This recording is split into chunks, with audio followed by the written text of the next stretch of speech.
என்ன தேமுதிக பார்த்தா இனிமே நீ என்ன உங்களுக்கு பயம்? என்ன பயம் உங்களுக்கு? எதுக்காக கரண்ட் ஆஃப் பண்றீங்க? இங்க காவல்துறை அதிகாரிகளை எவ்வளவு பேரை நிறுத்தி வச்சிருக்காங்கன்னு பாருங்க. எதற்கு? இங்க வருகின்ற கூட்டம் அதிகமா வராம கட்டுப்படுத்துறாங்க, பேரிகார்ட் போட்டு தடுக்கிறாங்க, கரண்ட் கட் பண்ணி இங்க மின் விளக்குகள் இல்லாம அணைக்கிறாங்க. இருந்தாலும் ஜெனரேட்டர் போட்டு, ஏன்னா நாங்க 20 வருஷம் பழகிட்டோம்.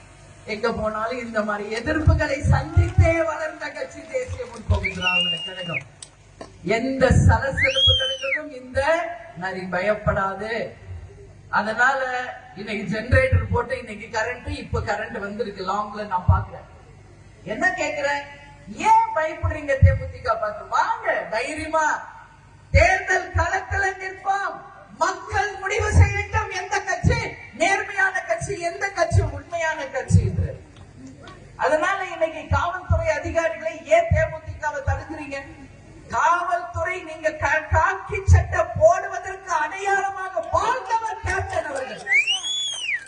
அந்த காவல்துறைக்கு ஒரு கம்பீரத்தையும் அடையாளத்தையும் உருவாக்கி கொடுத்தவர் நமது கேப்டன் அவர்கள். எத்தனை காவல் அதிகாரிகள், எத்தனை ராணுவ அதிகாரிகள், எத்தனை ராணுவத்தில் இருக்கிறவங்க என்கிட்ட பேசுறாங்க. கேப்டனை பார்த்த பிறகுதான் இந்த தொழிலுக்கே நாங்க வந்தோம். இந்த காக்கி சட்டையை போடுவதற்கு முன்பு கேப்டனை நாங்க பார்த்துட்டு தான் இந்த டிரெஸ் போடுறோம். ராணுவத்தில் இருக்கிறவங்க எல்லாரும் அந்த மாதிரி ஒரு நேர்மையோடும் கண்ணியத்தோடும் வாழ்ந்தவர் நமது கேப்டன் அவர்கள். அதனால இந்த கட்சிக்கு நீங்க தடை செய்தால் நிச்சயம் அதுக்கான விளைவுகளை நீங்கள் சந்திப்பீர்கள் என்பதில் எந்த மாற்று கருத்துமே எனக்கு கிடையாது.